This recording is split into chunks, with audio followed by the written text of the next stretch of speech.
नमस्कार दोस्तों, reality classes में आपका स्वागत है। इस वीडियो में हम लोग भारतीय अर्थव्यवस्था मतलब इंडियन इकोनॉमी का पहला पार्ट इसमें देखेंगे।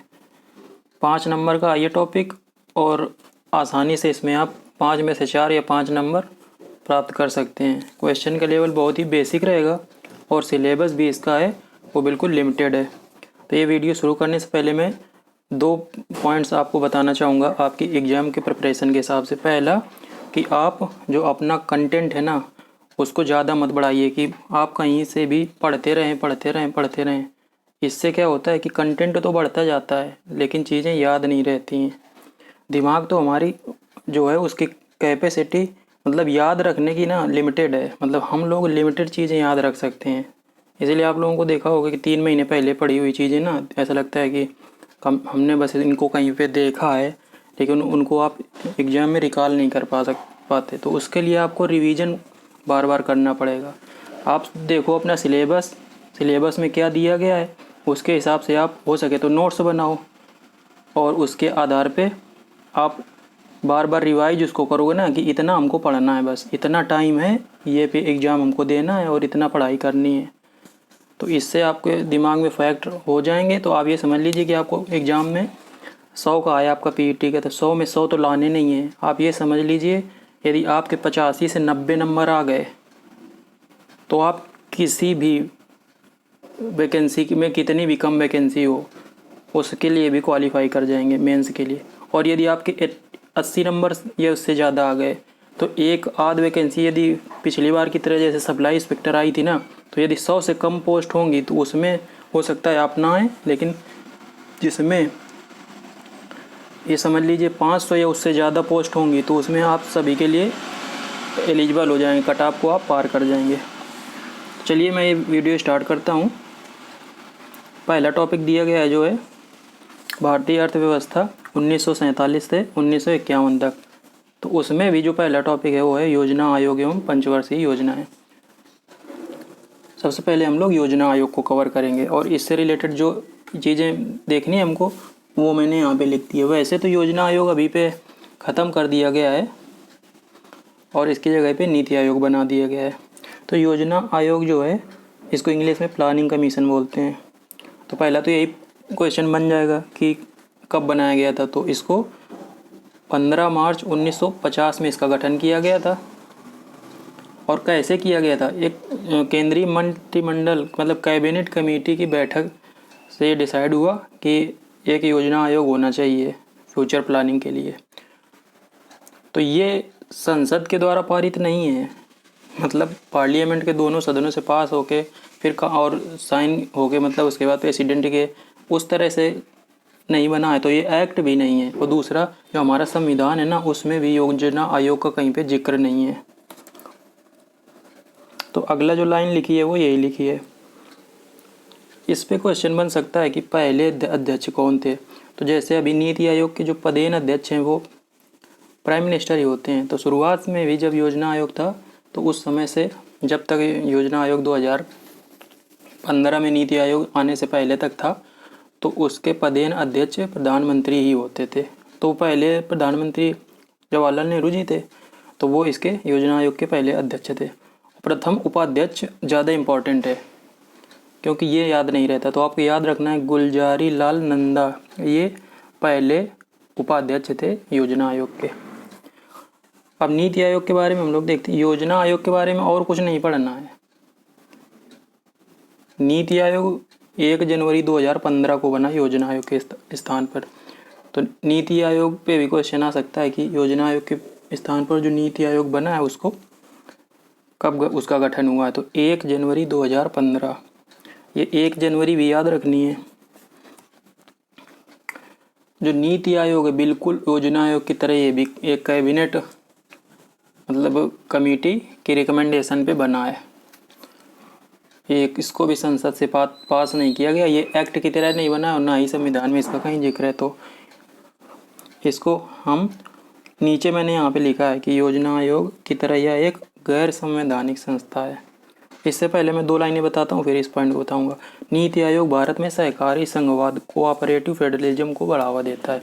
अभी तक क्या होता था कि जो योजना आयोग था ना उसमें केंद्र से ज़्यादा सुझाव नहीं मतलब माने जाते थे। ज़्यादातर जो योजनाओं का क्रियान्वयन है वो सेंट्रल गवर्नमेंट ही करती थी। लेकिन जो अभी नीति आयोग बना है ना, उसमें केंद्र और राज्य दोनों के प्रतिनिधि होते हैं, जो इसकी कमेटी होती है उसमें। तो ये कोऑपरेटिव फेडरलिज्म केंद्र और राज्यों के बीच में सहकारी संघवाद को बढ़ावा देता है। बहुत इंपॉर्टेंट पॉइंट है ये। और जो दूसरा पॉइंट लिखा है इसके नीचे वो भी इम्पोर्टेंट है कि यह अधिकतम शासन और न्यूनतम सरकार के दृष्टिकोण की परिकल्पना करता है। मतलब इंग्लिश में बोलते हैं ना, maximum governance and minimum government. Modi ji अपने भाषणों में अधिकतर इस लाइन को यूज करते हैं, maximum governance and minimum government. तो ये याद रखना है। अब मैं बताता हूँ कि ये जो गैर संवैधानिक संस्था है इसका क्या मतलब है।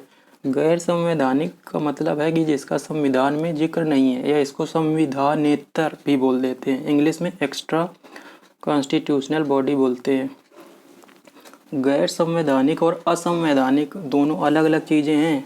असंवैधानिक का मतलब जो संविधान का फॉलो नहीं करता है, जो संविधान, तो वो नल एंड वाइड हो जाएगा। वो जो भी चीज़ ऐसी होगी तो उसमें तो सुप्रीम कोर्ट दखल देगा। लेकिन ये इसका संविधान में जिक्र नहीं है, बस ये है इसका मतलब गैर संवैधानिक का।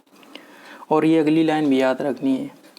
जो योजना आयोग था वो टॉप टू बॉटम, जो कोई योजना होती थी वो ऊपर से नीचे के लेवल में क्रियान्वित होती थी। लेकिन अभी जो नीति आयोग है वो बॉटम टू टॉप, नीचे के लेवल से ऊपर के लेवल तक, फिर मतलब नीचे के लेवल से स्टडी करके फिर ऊपर के लेवल में जाता है। फिर कि योजना आगे मतलब नीचे से प्रारूप बनता है, सुझाव भेजे जाते हैं, फिर ऊपर के लेवल में कुछ चेंज इस तरह होते होते हाईएस्ट लेवल में डिसाइड किया जाता है कि इसमें क्या करना है।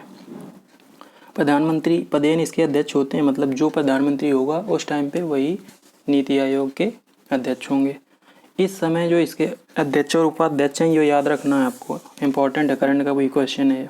इस समय इसके अध्यक्ष हैं सुमन के बेरी, और जो सीईओ हैं वो हैं परमेश्वरन अय्यर। ये बस हमको देखना है, जो मतलब योजना आयोग से और कुछ नहीं पूछेगा।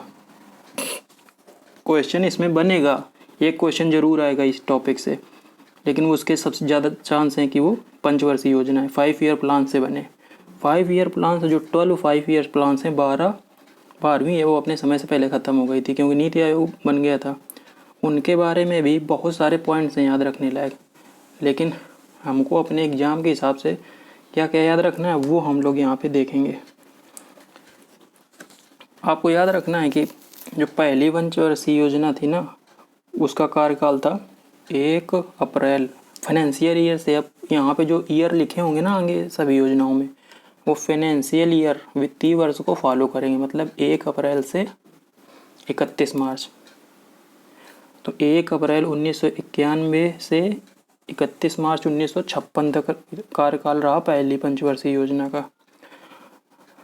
इन पे जो जो क्वेश्चन बनेंगे वो 5 पॉइंट मैंने लिखा है, किसी में 5, किसी में 4, किसी में 3, इस तरह से होंगे। बहुत ही इंपॉर्टेंट पॉइंट दिया गया है कि जो पहली पंचवर्षीय योजना थी वो किस मॉडल पे आधारित थी। पता नहीं कितने बार ये क्वेश्चन बन चुका है। तो ये हैरत-डोमर मॉडल पे आधारित थी। और उद्देश्य भी पूछ लेते हैं कि इस पंचवर्षीय योजना का मुख्य उद्देश्य क्या था। तो मुख्य उद्देश्य पहली पंचवर्षीय योजना का कृषि विकास था, मतलब एग्रीकल्चर डेवलपमेंट। अब ये इस पे भी क्वेश्चन बनते हैं कि जो विकास की जो दर थी उसका लक्ष्य कितना बनाया गया था और एक्चुअल में पाई कितनी गई थी। तो जो लक्ष्य था वो था 2.1% और प्राप्ति हुई थी 3.6%। मतलब काफ़ी ज़्यादा हुआ था, जितना लक्ष्य बनाया गया था उससे ज़्यादा की प्राप्ति हुई थी। तो ये योजना सफल थी। इस प्रथम पंचवर्षीय योजना के दौरान 2 और पॉइंट आपको याद रखने हैं कि इसी दौरान सामुदायिक विकास कार्यक्रम शुरू किया गया था 1952 में, और दूसरा राष्ट्रीय प्रसार सेवा 1953 में शुरू हुई थी। इतनी ही चीज़ें आपको बस प्रथम पंचवर्षीय योजना में याद रखनी है। अब हम लोग देखते हैं द्वितीय पंचवर्षीय योजना। तो जो पंचवर्षीय योजना है वो 5-5 साल की होती हैं। तो आप यदि केवल प्लान हॉलीडेज जो हैं उनको 3 को याद रखो तो अपने आप आपको जो इनका टाइम पीरियड है ना वो याद नहीं करना पड़ेगा। बस ये है कि शुरुआत में याद रखना है कि 1951 से पहले शुरू हुई थी। बस उसके बाद 5-5 साल हम लोग जोड़ देंगे। और एक याद रखनी है, वो 74 से 78 तक रही थी, 4 साल रही थी। चलो मैं आप बताता हूँ। तो जो दूसरी पंचवर्षीय योजना है वो 1 अप्रैल 1956 से 31 मार्च 1961 तक ये इसका टाइम पीरियड था। जो दूसरी योजना है ये पीसी महालनोबिस मॉडल पर आधारित है। पहली जो थी वो हेरल्ड डोमर मॉडल पर आधारित थी और जो दूसरी है ये पीसी महालनोबिस मॉडल पे आधारित है। ये जो पीसी महालनोबिस है ना, ये भारत जो इंडियन स्टैटिस्टिक्स इंस्टीट्यूट भारतीय सांख्यिकी संस्थान है कोलकाता में, उसके पहले ये डायरेक्टर थे।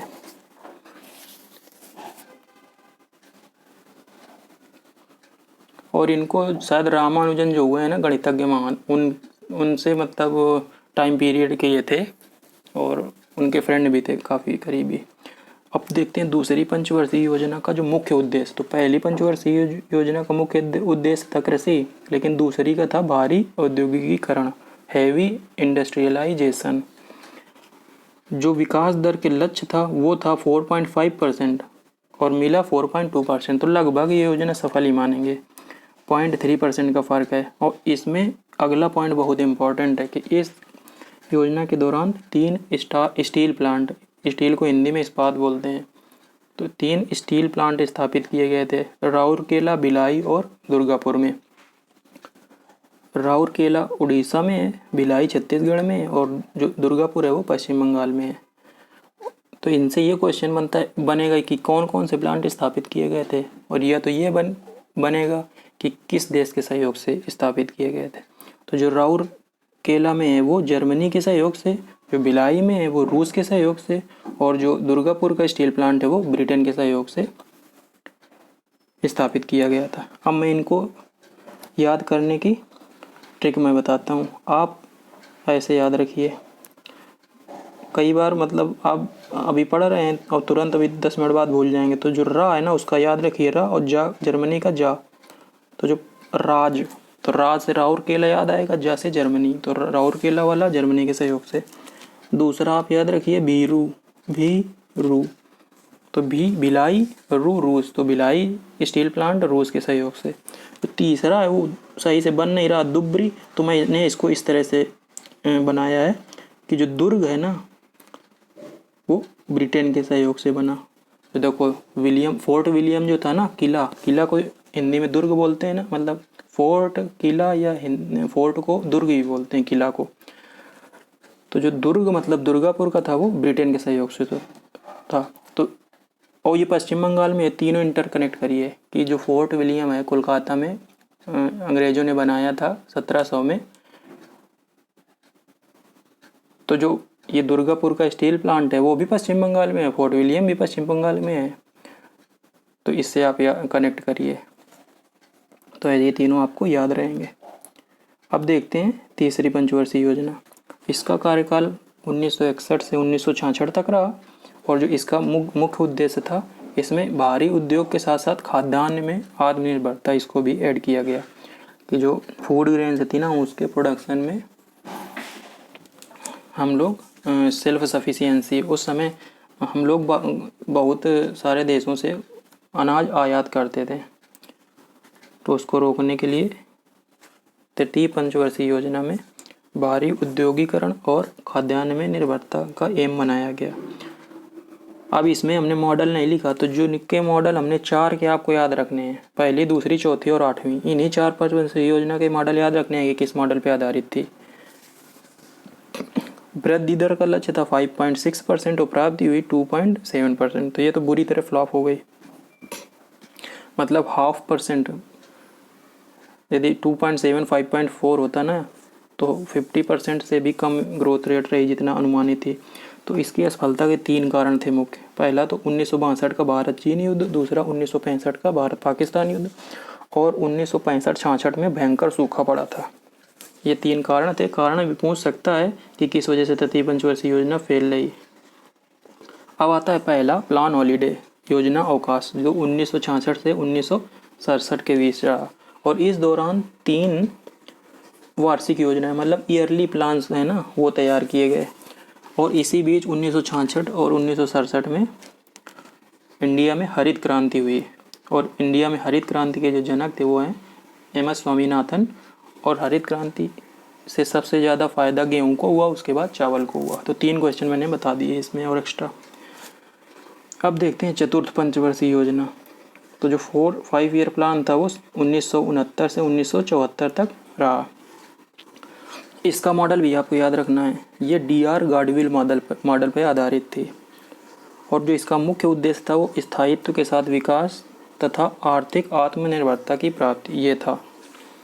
जो लक्ष्य था विकास दर का वो 5.7 था और प्राप्ति तो वो 3.3 रही, तो ये भी फेल हो गई। तो इसकी असफलता के भी रीजन आपको याद रखने हैं। तो दो मेन कि उस समय जो खेती थी वो मेनली मौसम पे डिपेंड करती थी, मतलब जब सिंचाई के साधन भी नहीं थे और फर्टिलाइजर्स भी नहीं थे, पेस्टिसाइड इंसेक्टिसाइड भी नहीं थे, तो केवल मौसम के हिसाब से जब बारिश होती थी तो लोग बो देते थे खेती और बस पैदावार हो जाती थी। साल में 1 या 2 बस इतनी फसलें होती थी, एक ही होती थी, आप ये समझ लो। तो पहला मौसम की प्रतिकूलता और दूसरा 71 में जो भारत पाकिस्तान युद्ध हुआ ना था, उस समय बांग्लादेश से बहुत सारे शरणार्थी आ गए थे इधर पश्चिम बंगाल, असम और मेघालय के एरिया में। तो इनको जो लाखों की संख्या में थे, तो उनको जो खाने की और रहने की व्यवस्था की गई ना, उसमें बहुत खर्चा हुआ। और उस समय इंडिया जो ना बहुत गरीब था, तो इस वजह से ये 4th 5 ईयर प्लान भी फेल हो गया। इसका एक इम्पॉर्टेंट पॉइंट जो मैंने यहाँ पे लिखा है वो आपको याद रखना है कि चतुर्थ पंचवर्षीय योजना के दौरान 1969 में 14 बैंकों का राष्ट्रीयकरण हुआ। तो डायरेक्ट भी क्वेश्चन आता है कि पहली बार बैंकों का राष्ट्रीयकरण हुआ तो कितनी बैंकों का? 14 का। हुआ किस ईयर? 1969 में। अब देखते हैं 5वीं पंचवर्षीय योजना। तो जो 5वीं पंचवर्षीय योजना है उसका टाइम पीरियड है 1974 से 1978 तक। ये 5 साल नहीं 4 साल ही चली। उसका भी रीज़न है क्योंकि 1978 में बन गई जनता पार्टी की सरकार। कांग्रेस उस समय इंदिरा गांधी बुरी तरह हार गई थी, तो 78 में जो जनता पार्टी सरकार थी उसने योजना आयोग की जगह रोलिंग प्लान पे काम किया था।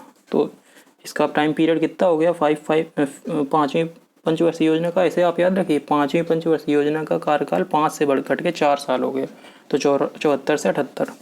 इसका जो मुख्य उद्देश्य था वो गरीबी उन्मूलन तथा आत्मनिर्भरता की प्राप्ति था। और जो विकास दर का जो लक्ष्य था वो 4.8 बनाया गया और जो प्राप्ति हुई वो 4.4 बनाया गया, प्राप्ति हुई 4.8% की। तो ये भी योजना सफल रही। इसमें पॉइंट 2 और दिए गए हैं। इस योजना में पहली बार गरीबी और बेरोजगारी पर ध्यान दिया गया। पहले इस पे क्वेश्चन बन चुका है कि पहली बार की इस योजना के दौरान गरीबी और बेरोजगारी पे ध्यान दिया गया। इससे पहले उद्योगों पे और कृषि पे ध्यान दिया जाता है कि कृषि कैसे सही हो सके। और इसी दौरान 20 सूत्री कार्यक्रम शुरू किया गया था 1975 में। बहुत ही इंपॉर्टेंट पॉइंट है ये। तो ये हो गया 5वीं पंचवर्षीय से रिलेटेड 4 फैक्ट, आपको ये याद रखने हैं। इसके बाद आया सेकंड प्लान हॉलीडे, दूसरी योजना अवकाश 1978 से 1980। तो मैंने बताया ना कि जनता पार्टी सरकार ने 5वीं पंचवर्षीय योजना को समय से 1 वर्ष पहले समाप्त किया और अनवरत योजना रोलिंग प्लान लागू किया। जो रोलिंग प्लान है ना उसको हिंदी में बोलते हैं अनवरत योजना। तो जो रोलिंग प्लान है ना उसका प्रतिपादन, रोलिंग प्लान का मतलब जो मेथड का क्या चीज़ है ना, इसका आइडिया और जो इसकी मेथडोलॉजी है वो गुरनार मिड्डल की है। गुरनार मिर्डल, इनका नाम याद रखना है, इस पे भी क्वेश्चन बन सकता है। और लेकिन जो इंडिया में रोलिंग प्लान लागू किया गया उसको लागू करने का श्रेय जाता है DT लकड़ावाला को। ये दोनों पॉइंट आपको याद रखने हैं।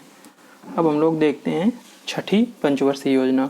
तो 80 में फिर से कांग्रेस पार्टी आ गई तो उसने फिर से पंचवर्षीय योजना शुरू की।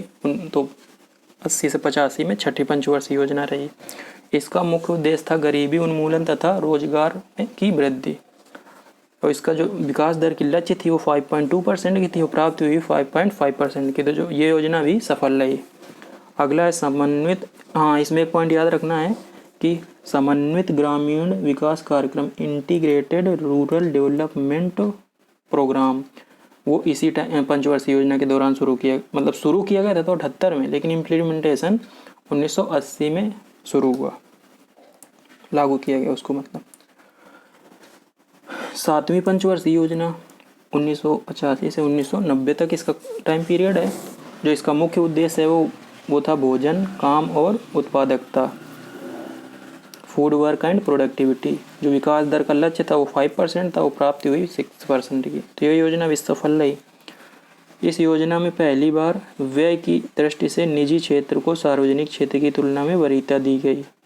व्यय मतलब जो बजट था ना उसमें प्राइवेट सेक्टर को ज़्यादा एलोकेट किया गया। शुरुआत में क्या था ना कि निजी क्षेत्र को ही बढ़ावा दिया गया था, क्योंकि जो हमारे उस समय के लीडर्स थे ना वो सोवियत रूस से ज़्यादा प्रभावित थे। तो अपने यहाँ जो ये पंचवर्षीय योजना है ना ये सोवियत रूस से ही प्रभावित हैं। मैंने लास्ट में इसके बारे में लिखा है। 7वीं पंचवर्षीय योजना के दौरान एक फैक्ट और याद, 2 फैक्ट और याद रखने, एक फैक्ट नीचे तो होता है, तीसरा योजना अवकाश लिखा है।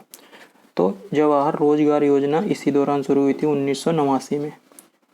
अगला योजना अवकाश आता है 1990 से 92 में। इस समय क्या था कि इंडिया की जो इकोनॉमिक कंडीशन थी बहुत ख़राब हो गई थी, तो इकोनॉमिक प्लानिंग नहीं की गई और जो इंडिया का सोना था वो भी वर्ल्ड बैंक में गिरवी रखना पड़ा था।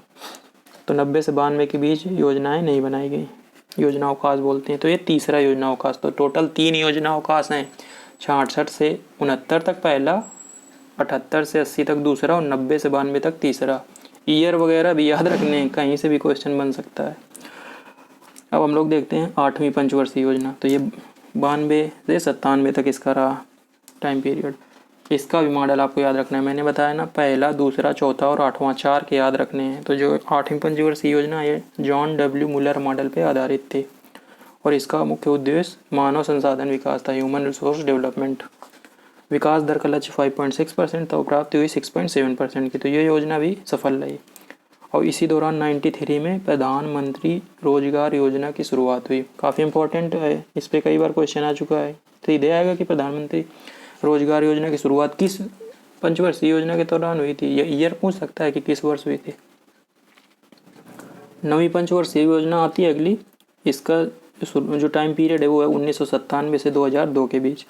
इसका जो मुख्य उद्देश्य था वो सामाजिक न्याय तथा समानता के साथ आर्थिक विकास था। अब बात होने लगी थी सामाजिक न्याय की। जो हमारा समाज है ना वो बहुत ही डिवाइडेड था, तो सामाजिक न्याय सभी के साथ हो सके और जो आर्थिक विकास है ना वो समाज के सभी वर्गों तक पहुँचे।